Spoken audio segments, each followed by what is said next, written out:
The Honorable President, our lecturer, Mr. Dr. Kaharuddin, S.IP. M.Hum, as a lecture on Phonetics and Phonology course, and all of you guys.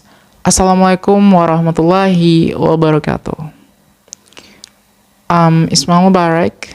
I'm a first year student of English Education Department, Class A of 2021, Tarbiyah and Teaching Science faculty at Alauddin State Islamic University of Makassar.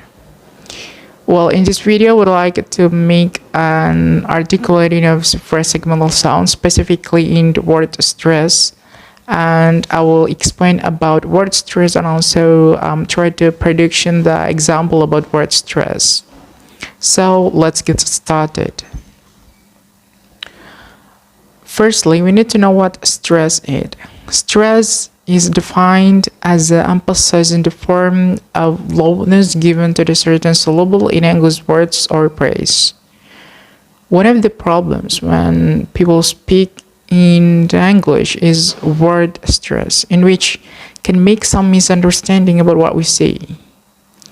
Well, so regarding misunderstanding in English, but here a 2006 claims that mistakes in word stress are a common cause of misunderstanding in English.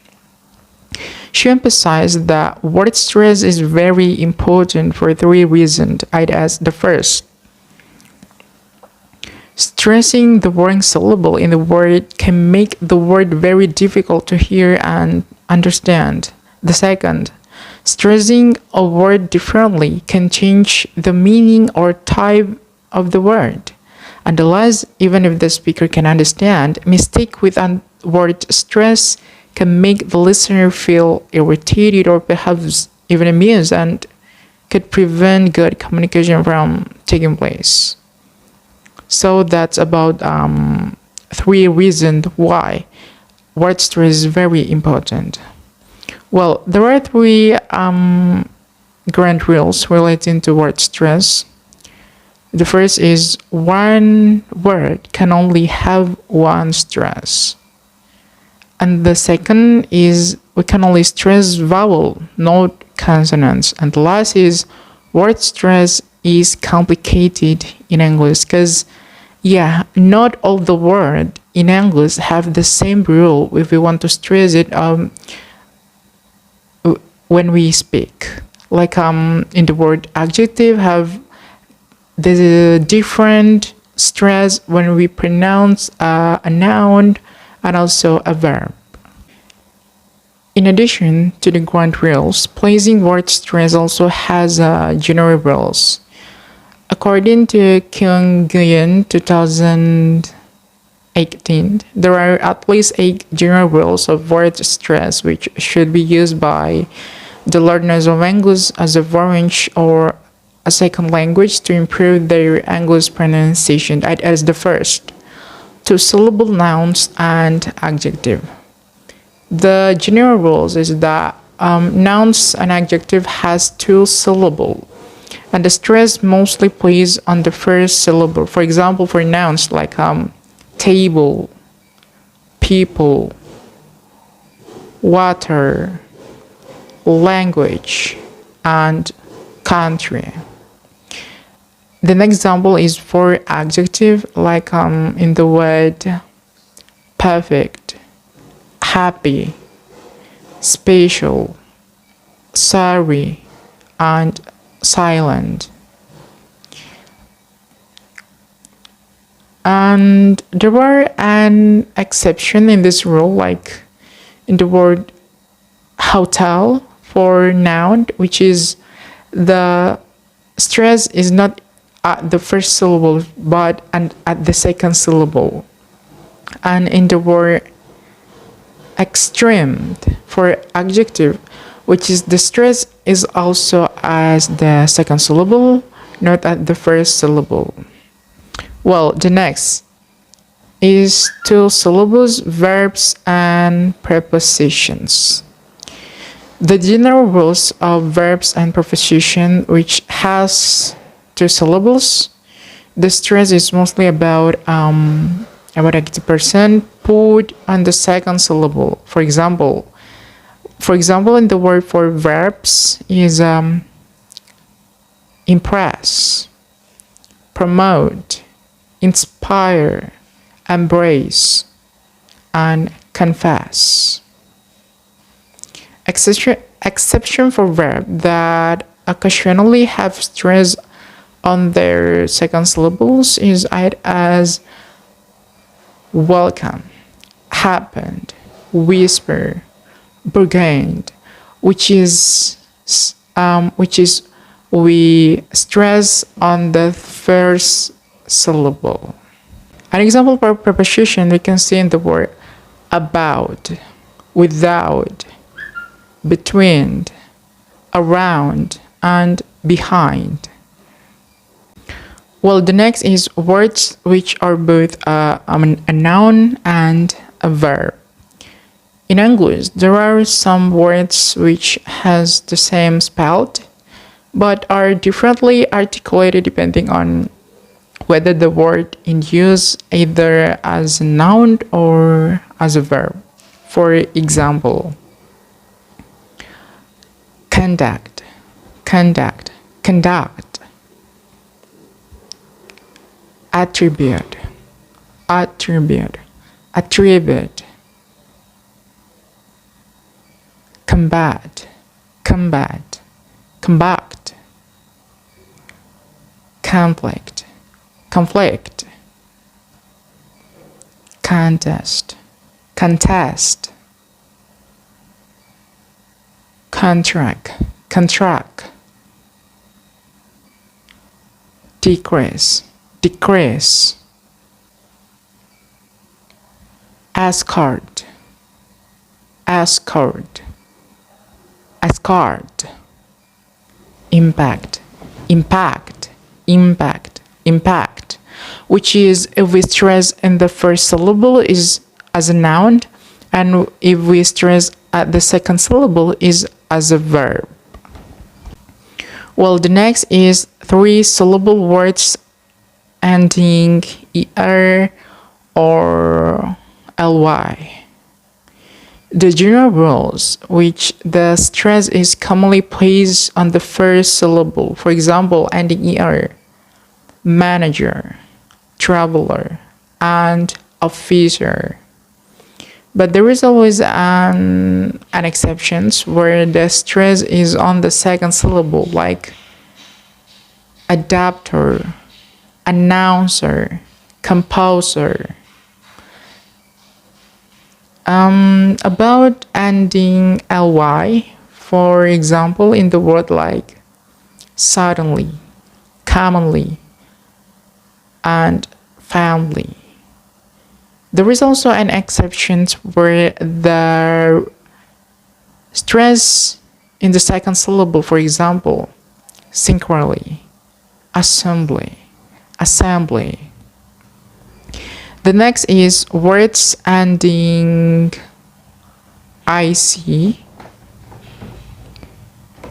cient, and tient. Well, the stress is commonly placed on the second to the last syllable of the word. For example, in the word ending ic, like linguistic, linguistic, electronic, scientific, and systematic.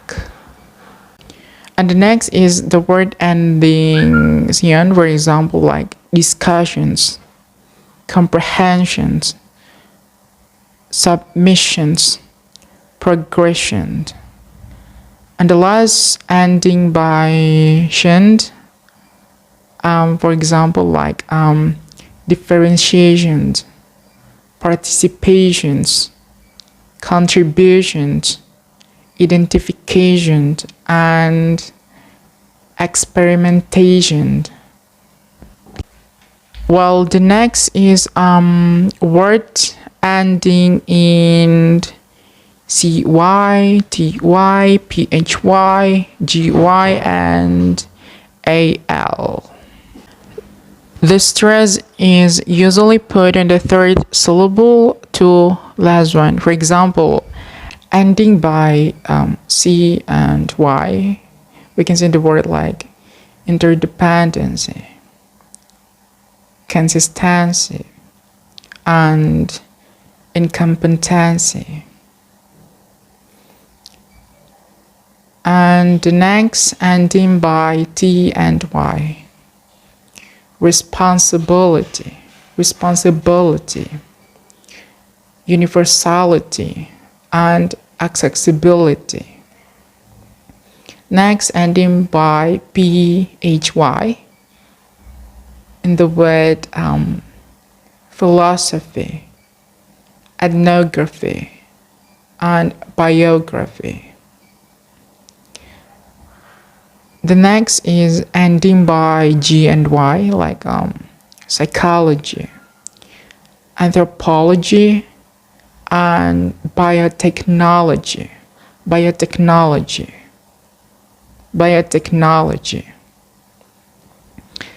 And the last is ending AL, which is, we can see in the word like professional, multicultural, and international. There is some exceptions in the word and with suffix al, like in the word environmental, experimental, and instrumental. The next is compound nouns made by two nouns. A compound word is a combination of two or more words which indicates a single unit of meaning and refer to people, animals, places, things, and ideas. There are three kinds of compound nouns, either solid or close compound nouns, connected or hyphenated compound nouns, and also space or open compound nouns. For example, the first is solid or closed compound nouns, like in the word notebook, bookstore, Superman, football, and bedroom. Next is connected or hyphenated compound nouns, like in the word sister-in-law, self-control, student athlete, scholar poet, and cross-purpose. And the last is space or open compound nouns, which we can see in the word like football player, train stations, cell phone, smoke detector, and medical school. Well, and the last is compound adjectives and verb. The general rules is which compound adjective is formed when two or more adjectives are merged together to give detailed information to the same noun. The stress is placed on the second word. For example, absent-minded, dark-grained, easygoing, self-confident, skin-deep, man-made, and broken-hearted. Well, compound verb refers to a multi-word verb that functions as a single verb. There are two kinds of compound verb, as prepositional verbs and phrasal verbs. Prepositional verbs, like we can see in the word like look after, pick on, turn away, come in, take off, stand by, give up, move over, pass for, and go on. And the last is phrasal verb. We can see in the word like daydream, soundproof, babysit, are conditioned, waterproof, double click, and test drive. Well, maybe that's all from me about word stress in the suprasegmental sounds. I'm so sorry for all my mistake, and thanks you very much for watching this video till the end. And hope you guys get benefit from my video. And wassalamualaikum warahmatullahi wabarakatuh.